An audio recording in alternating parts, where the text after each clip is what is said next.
Actually ওরা যেই ক্লাসের প্লেয়ার, স্পেশালি আমি হামজার কথা বলবো, হামজা একটা ওয়ার্ল্ড ক্লাস প্লেয়ার। তো ওরা কিন্তু ওই তাদের যে এন্ডিউরেন্স, তাদের যে ক্যাপাবিলিটি আমাদের জন্য ভালো, সুতরাং তাদের গরমে খুব বেশি এফেক্ট করে। যদিও তারা ইংলিশ লিগ খেলে, ইংল্যান্ডে থাকে, ঠান্ডার দেশ, কিন্তু এখানে কিন্তু আমরা দেখতে পেয়েছিলাম যে খেলাটা হয়েছে, সে কিন্তু ফুল ফ্রিজে খেলছে। আমার মনে হয় না গরম তাদেরকে কিছু করতো। তাছাড়া ওরা এইগুলো করে অভ্যস্ত, সব জায়গায় খেলে, শুধু ইংল্যান্ডেতে না, বিভিন্ন জায়গায় খেলতে যায়। আমি মনে করি যে সেটা কোঅপ করতে পারবে, কোনো অসুবিধা হবে না। আমরা এটা গুড নিউজ।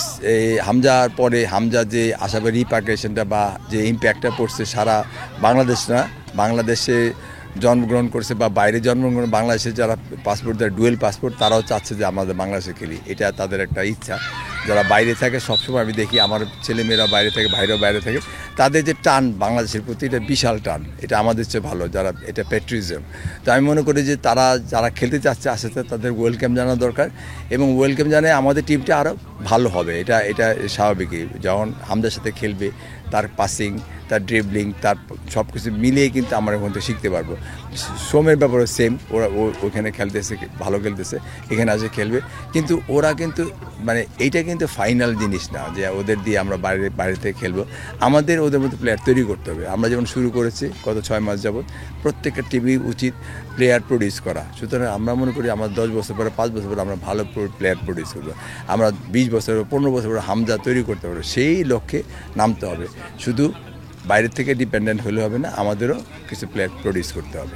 এখন তখন স্ট্রাইকিংয়ে সবসময় আমাদের আগে আমরা যখন খেলতাম, তখন কিন্তু কিছু স্ট্রাইকার ছিল। এনায়েত ভাই ছিল, সালাউদ্দিন ভাই ছিল, আসলাম ছিল, লিটন ছিল, যত বারবার রুমি ছিল, ভালো স্ট্রাইকার ছিল। ওরা কিন্তু ফরেন প্লেয়ারদের বিট করে খেলছে। সালাম মুর্শিদের ছিল, হাইয়েস্ট স্কোরার হয়েছে উনি, এখন পর্যন্ত তার রেকর্ড আছে। তো এখন ঘটনা হচ্ছে, এখন যেই টিমগুলো খেলা হচ্ছে, আমাদের যে 5 জন করে 4 জন করে ফরেন প্লেয়ার আনে, সবাই কিন্তু স্ট্রাইকিংয়ে আনে। সুতরাং স্ট্রাইকিংয়ে আনার পর কিন্তু আমাদের যারা স্ট্রাইকার খেলে, তাদের ভিতরে সেই জেদটা নয় আমি তাকে বিট করে খেলবো।